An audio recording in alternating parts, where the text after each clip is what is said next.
Hari ini kita akan melihat pelajaran dari Nabi tanpa nama, masih di zaman Raja Amasya. Ini Nabi tanpa nama yang kedua, saudaraku ya. Dengan judul penyembahan berhala tidak akan pernah membawa kita kepada kemenangan yang sejati. Nah saudaraku, kisah Nabi tanpa nama ini ada di 2 Tawarik 25 ayat 14 sampai 16. Kalau saya bacakan, ketika Amasya kembali setelah mengalahkan orang-orang Edom itu, ia mendirikan para Allah Bani Seir yang dibawanya pulang sebagai Allahnya. Saudara ingat waktu kita belajar tentang Raja Amasya, dia menang malah justru bawa Allahnya orang-orang yang dia kalahkan. Aneh ya, biasanya dalam perang itu saudaraku, kita yang menang, maka bangsa yang kita taklukkan itu harus menyembah Allah yang kita sembah. Gitu kan?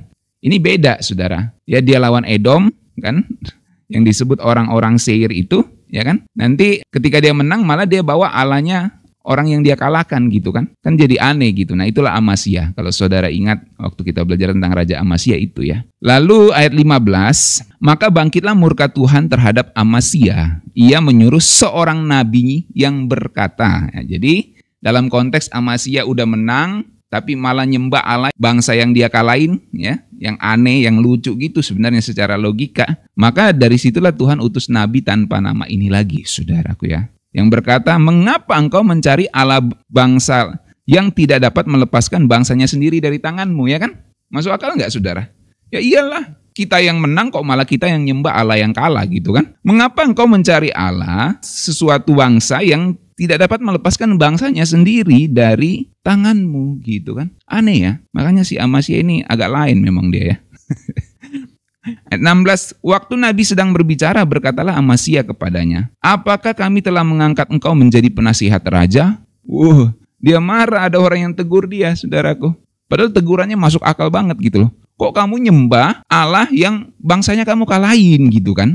Yang gak bisa lindungi bangsanya sendiri dari tanganmu gitu kan. Masuk akal banget gitu, logis banget saudaraku ya. Nah, lalu dengan kesombongannya Amasya mengatakan, apakah kami telah mengangkat engkau menjadi penasihat raja? Apakah engkau mau dibunuh? Lalu diamlah nabi itu serta berkata, sekarang aku tahu bahwa Allah telah menentukan akan membinasakan engkau. Karena engkau telah berbuat hal ini dan tidak mendengarkan nasihatku. Nah saudaraku, kisah yang singkat itu menunjukkan kepada kita bagaimana konteks Nabi tanpa nama ini muncul, saudaraku ya. Jadi meskipun Tuhan telah memberikan kemenangan kepada Amasya, tapi Amasya malah mengalihkan pujian penyembahannya kepada bangsa yang dia kalahin, kepada Allahnya bangsa yang dia kalahin, bukan kepada Tuhan. Harusnya dia memuji dan menyembah Tuhan yang memberikan kemenangannya atas Edom, atas Allahnya orang-orang Seir itu.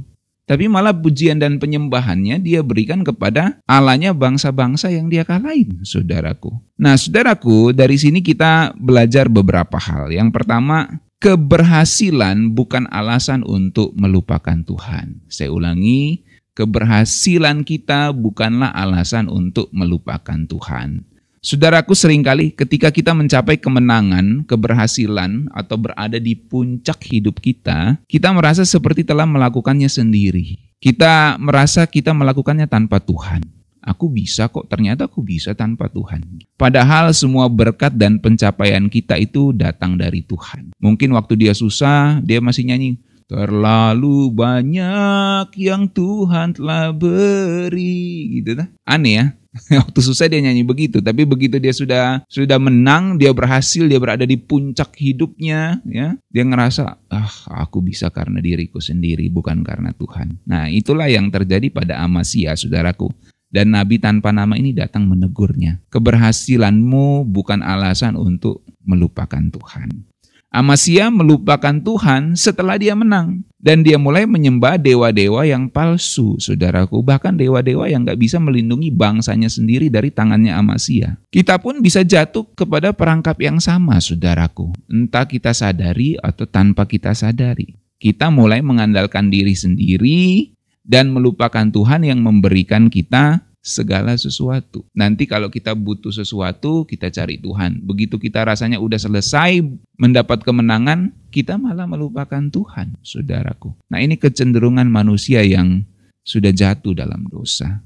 Keberhasilan kita adalah berkat Tuhan. Ini harus kita tanamkan baik-baik, saudaraku. Kita nggak boleh mengambil kredit dari Tuhan. Kredit untuk kemuliaan diri kita sendiri, padahal Tuhanlah yang berkarya dalam hidup kita. Bahwa keberhasilan kita itu bukan hasil usaha kita sendiri, saudaraku. Ada faktor Tuhan, ada campur tangan Tuhan di dalamnya.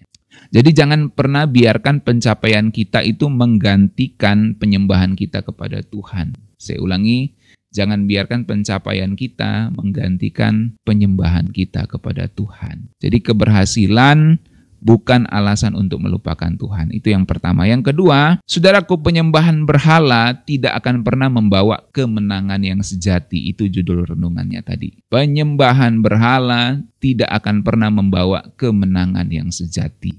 Saudaraku, Amasya berpaling kepada dewa-dewa yang tidak dapat memberikan bantuan sejati. Aneh ya. Saya kalau baca-baca itu sampai nggak masuk akal, saudara. Karena dari dulu ya, zaman-zaman dulu, kalau kita perang, ya, yang kita taklukkan itu harus ikut nyembahnya Allah kita, saudaraku. Dan dari situ biasanya kalau misalnya saya perang lawan bangsa A, si A saya kalahkan, maka saya akan membangun tempel, membangun bait suci sebagai tanda bahwa saya telah menaklukkan daerah itu. Begitu. Tapi si Amasya ini aneh dia. Dia kalahin bangsa itu, malah dia bawa Allahnya bangsa itu untuk dia sembah. Gitu. Makanya benar-benar nabi tanpa nama ini diutus Tuhan untuk menegur dengan keras.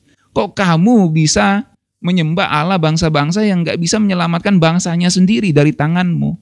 Itu keras banget, saudaraku ya. Itu masuk akal banget tegurannya gitu. Dan itulah yang Tuhan tegur sama Amasya. Dan seringkali apa yang Amasya lakukan itu tanpa kita sadari kita lakukan juga, saudaraku. Ketika kita sudah berhasil, kita melupakan Tuhan, kita menikmati kekayaan harta kita sendiri dan berpikir bahwa Tuhan bukan yang memberikan berkat ini, saudaraku.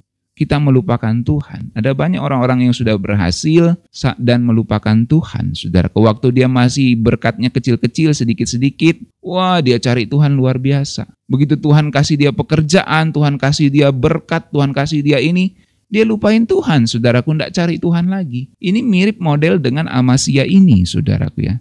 Dalam hidup kita seringkali tergoda untuk mencari penyelesaian atau kekuatan dari sumber yang salah. Tuhan mengingatkan kita bahwa hanya Dialah pengharapan kita. Dulu waktu belum ada kerjaan, wah rajin banget ikut ibadah.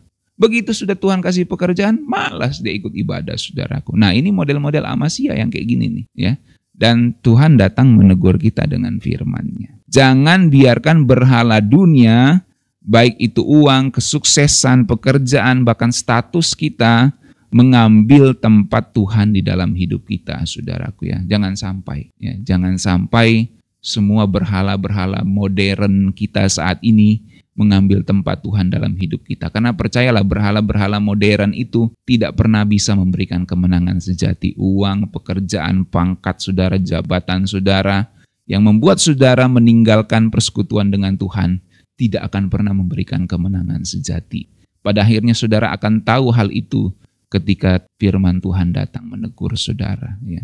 Jadi jangan biarkan berhala-berhala modern kita itu mengambil tempat Tuhan di dalam hidup kita, saudaraku. Apapun yang kita sembah selain Tuhan, apapun yang kita prioritaskan di atas dari Tuhan, itu akan membawa kita kepada kekalahan.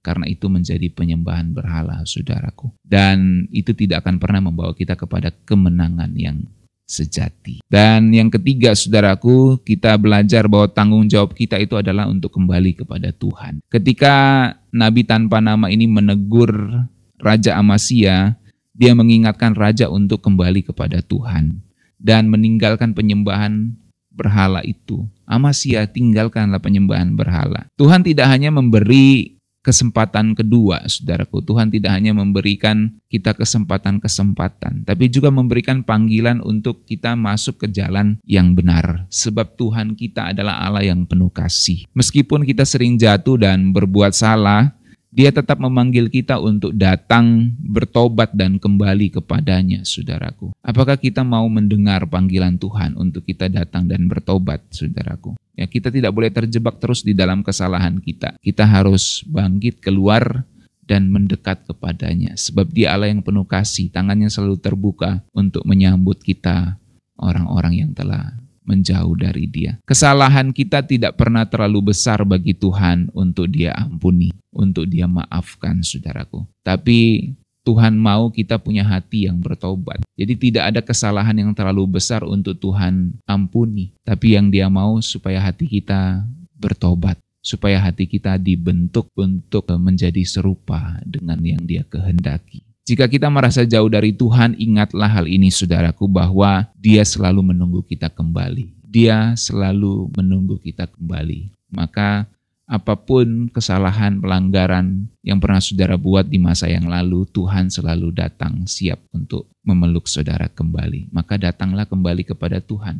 Ya, tidak peduli seburuk apapun masa lalu saudara, tidak peduli masalah saudara sebesar apa yang membuat saudara benar-benar terpuruk dan jauh dari Tuhan. Hari ini jika firman Tuhan datang kepadamu, Dia mau memeluk engkau kembali. Datanglah kepadanya, tangannya selalu terbuka untuk menyambut engkau. Demikianlah firman Tuhan, saudaraku, pelajaran dari Nabi tanpa nama ini. Mari kita satu di dalam doa.